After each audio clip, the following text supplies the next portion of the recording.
আপনাদের আলোচনা থেকে আমরা কোনো জ্ঞান অর্জন করতে পারবো কিনা আমি জানি না।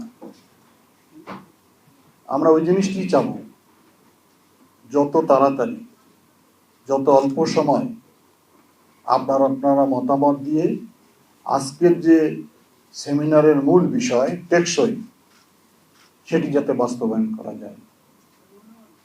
রংপুর হচ্ছে রঙের রসে ভরপুর।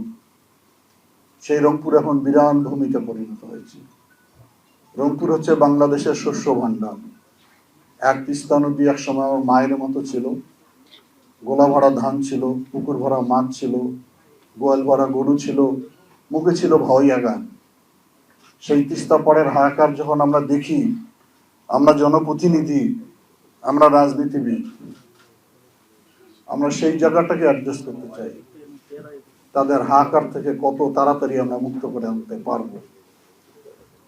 আমাদের মাননীয় প্রধানমন্ত্রী তারেক রহমান আমাদের চলমান আন্দোলনে একদিন যুক্ত হয়েছিলেন সুদূর লন্ডন থেকে।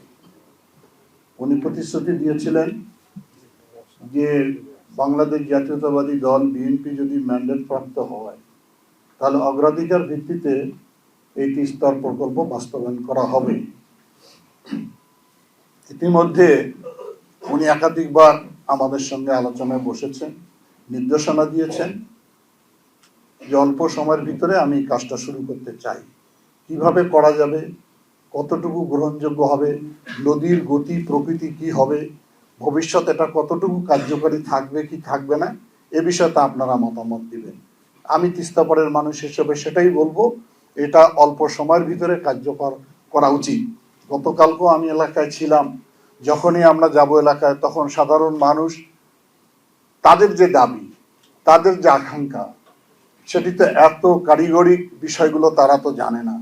তারা মনে করে কেন হচ্ছে না, কবে হবে, কোন দিন হবে। গণমাধ্যমও আমাদেরকে সবসময় জিজ্ঞাসা করে বিষয়গুলো। তা আমি আশা করি আজকের এই সেমিনারের মাধ্যমে অত্যন্ত কিছু গুরুত্বপূর্ণ মতামত এসেছে।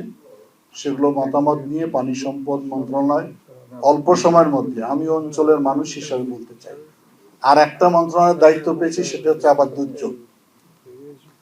সেটাও কিন্তু এটার সঙ্গে সম্পৃক্ত।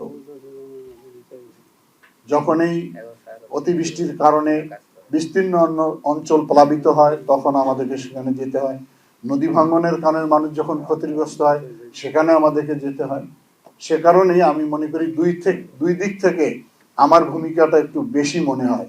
তিস্তাপাড়ের মানুষ হিসাবে দুর্যোগের কারণে আমি কথা বাড়াতে চাই না।